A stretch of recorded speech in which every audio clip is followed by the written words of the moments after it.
केउठी खाल केउठी दीप केउठी गाड़ी स्टार्ट बंद हो जाउछि केउठी अधारे अटकी जाउछि बाटोई। स्वाधीनतार 75 वर्ष पर भी गांव को छुईनी विकास मानचित्र रे आज भी अपहंच हो रही कोरापुट नारायणपाटना ब्लॉक जामड़ा बालासा गाँव। आज भी मौलिक सुविधारू लोके वंचित रही गाँव में भल रास्ताटीए नथिबारु पाखापाखि 90 परिवार नाही नथिबा असुविधार सम्मुखीन होती। केउठी बाइक अधा बाटर अटकुछि केउठी भल रास्ता नथिबारु रोगीर जीवन अधा बाटरे चली जाउछि। गर्भवती महिला राति अधरे गर्भ जंत्रणा सोछि तथापि एठी गरीब अभावी कथा किए बा बुझुछि। निर्वाचन परे निर्वाचन आसी चली जाउछि नेता माने माळ माळ प्रतिश्रुति देउछन्ति हेले थरे निर्वाचन सरी गले साधारण जनता भकुआ पलटुछन्ति। पुणी अपेक्षा करबाकू पडुछि 5 वर्ष को।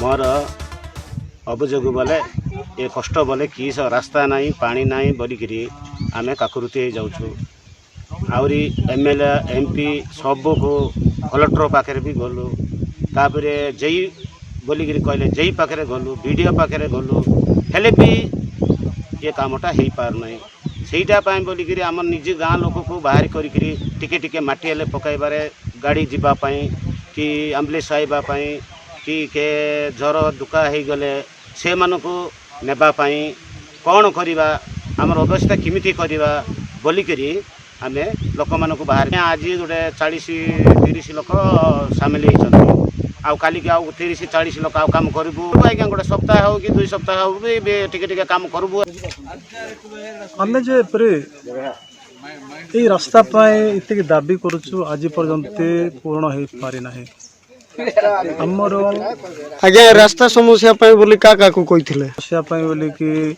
सरपंच कहला तापर ब्लॉक अधिकारी कर्ता कहला आईपरी एमएलए को कहला एमएलए लिखिक दिखाई एमएलए आसी स्थान को ये 2 मास भितर रास्ता काम चले बोलिक कहते केते वर्ष हो आज्ञा आज्ञा मोर दादी अजाटार यपरी हो प्राय बहुत वर्ष से कहीपरि ना बहुत आगुरी से यही अवस्था में अच्छे।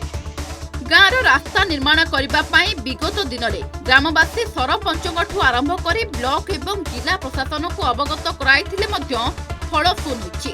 स्थिति एपरी होइछि सरपंच को निज गाँव को भल रास्ता खंडे नहीं सेठी स्वास्थ्य शिक्षा कथा किए बा पचारुछि। तेबे उपाक्त अंचल में आदिवासी महिला सरपंच होइतिबारु आम बर्गी पंचायत को ब्लॉक एवं जिला प्रशासन अणदेखा करुथिबा अभियोग करिसेंति सरपंच।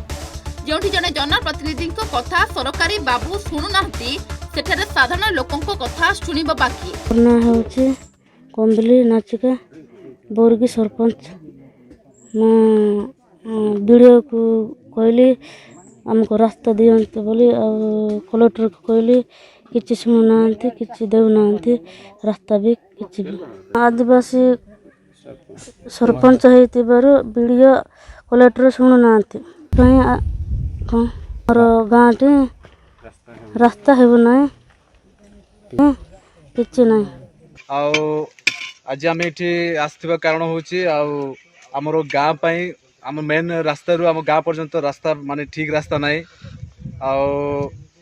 आमर जी आम बर्तमान सरपंच जी अच्छा से होती आम आदिवासी महिला सरपंच आम गाँव रही निजे सरपंच तांके वीडियो को जनइले कलेक्टर को जनइले निजे भी जाइए माने फेस टू फेस साक्षात भी कले कलेक्टर सहित वीडियो सहित लिखित आकार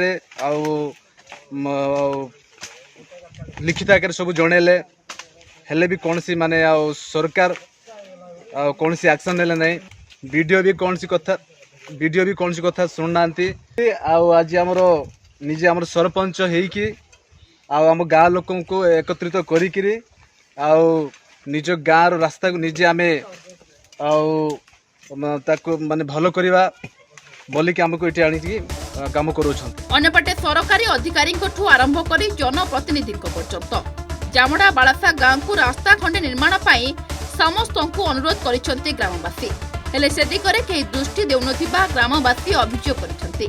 शेषे 50 रु ऊर्ध्व ग्रामवासी कांधरे कोदाल हाथ में झुड़ी धरी रास्ता काम आरंभ करिसेंति। तेबे निरीह आदिवासी को देखि लगे ସତରେ ଯୋଜନା କାହା ପାଇଁ ଥିଲାବାଲା ପାଇଁ ନା ଗରିବ ଖଟିଖିଆଙ୍କ ପାଇଁ? ସରକାର ମାँ को सम्मान गाँ को रास्ता जो स्लोगान देइछन्ति ताहा वास्तव में उपांत अंचल मानकरे सात स्वप्न बा स्वप्न पलटि जाउछि। एपर एक दृश्य देखा मिली कोरापुट जिलार नानपाटना ब्लॉक अंतर्गत बर्गी पंचायत जामडाबालसा ग्राम आज ग्रामर बुढ़ा ठारू आरंभ करी छोट छोट कुनी छुआ एवं समस्ते ग्रामर 50 रु ऊर्ध्व ग्रामवासी माने निजर गाँ को रास्ता नथिबारु गाँ रास्ता करने आज नियोजित होता देखा मिली। तेबे स्वाधीनतार दीर्घ वर्ष पर एपर्यंत ए गाँ को जामडाबालसा ग्राम को कौन प्रशासनिक अधिकारी पाद पड़नी। तेबे देखा जाऊ केबे एमानकर रास्ता समस्या एवं मौलिक सुविधा पहुँचुची ता खाली देखा बाकी रहा। कोरापुट नारायणपाटना गिरधर खरा न्यूज 8 ओडिया।